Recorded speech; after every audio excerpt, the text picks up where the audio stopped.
एक छोटे से गांव में नीलू नाम का एक तोता रहता था।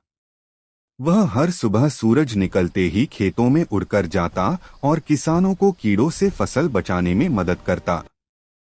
बारिश हो या तेज धूप, नीलू अपना काम कभी नहीं छोड़ता था। बाकी पक्षी आराम करते, लेकिन नीलू पूरी ईमानदारी से खेतों की रखवाली करता। समय के साथ फसल लहलहाने लगी। किसान खुश हुए और नीलू को प्यार से दाने खिलाने लगे। नीलू समझ गया कि सच्ची मेहनत और ईमानदारी